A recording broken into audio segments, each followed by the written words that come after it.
మన లైఫ్లో మనం ఏదైనా నెగిటివ్ సిచ్యువేషన్స్లో ఉంటే అవి ఇతర వ్యక్తులతో డిస్కస్ చేయకండి. అది ప్రాబ్లమ్స్ని మరింత పెంచుతుంది.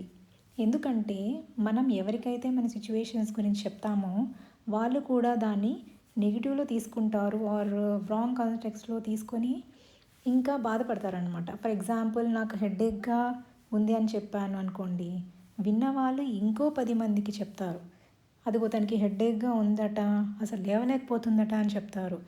ఇంకో 2 ముక్కలు నెగిటివ్ వర్డ్స్ చెప్పి వాళ్ళు ఇంకో 10 మందికి చెప్పి ఆఖరికి నాకు వచ్చేది ఏంటంటే, నేను ఎక్స్ట్రీమ్లీ వీక్, నా హెల్త్ ఎప్పుడూ బాగోదు అని నలుగురు అనుకోవడమే. అందుకే మన హెల్త్ అసలు బాగాలేకపోయినా ఎవరైనా ఎలా ఉన్నావు అని అడిగితే నేను చాలా హెల్తీగా ఉన్నాను, చాలా సూపర్గా ఉంది, నా లైఫ్ అంతా చాలా బ్రహ్మాండంగా జరుగుతుందని చెప్పేయాలి. అది చెప్పేశాక నువ్వు ఎలా ఉన్నావు అని అడగాలి. ఓన్లీ మన ఇష్యూస్ డాక్టర్కి చెప్పి తగ్గించుకోవాలి తప్ప ఎవరికి చెప్పడం వల్ల లాభం కూడా ఏముండదు. పేరెంట్స్ అయినా ఫ్యామిలీ ఫ్రెండ్స్కైనా వీళ్ళతో అయితే డిస్కస్ చేయొచ్చు. I'm perfectly fine, that's it అని చెప్పండి. ఈవెన్ మనకి పెళ్ళయి ఎప్పుడైనా మన పేరెంట్స్ దగ్గరికి వచ్చినప్పుడు ఎలా ఉన్నావమ్మా అని అడిగినప్పుడు నా హస్బెండ్ అలా ఇలా అని చెప్పి హస్బెండ్ దగ్గరికి వెళ్ళిపోతాము. కానీ ఇది విన్న పేరెంట్స్ ఇంట్లో ఫ్రీగా ఉంటారు కదా, సో డిస్కషన్ అలా జరుగుతూ ఉంటాయి కదా, అయ్యో నా కూతురు లైఫ్ ఏంటి ఇలా అయింది అని వాళ్ళు నెగిటివ్ ఇంపాక్ట్ వల్లే కూతురు మీద పడుతుంది, ఇంకా పేరెంట్స్ మీద కూడా పడి చూపిస్తుంది అన్నమాట. అందుకే ప్రతి నెగిటివ్ సిచ్యువేషన్స్లో కూడా పాజిటివ్గా చెప్పాలి. I'm perfectly healthy, my life is magical, everything is going my way, ఇలా చెప్పుకుంటూ ఉండాలి.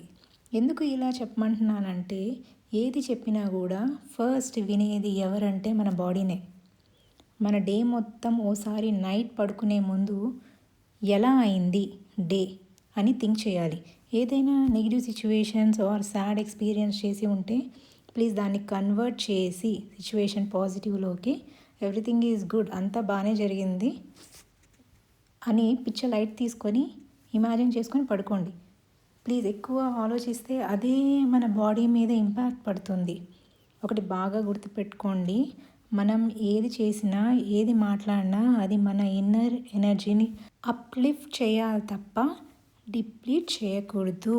మనతో ఎవరైనా ఉంటే నీతో మాట్లాడితే ఎంత హ్యాపీగా ఉంటుంది, హాయిగా ఉంటుంది అని వాళ్ళకి అనిపించాలి. ఓకేనా? Thank you guys, thank you so much, love you all, thank you.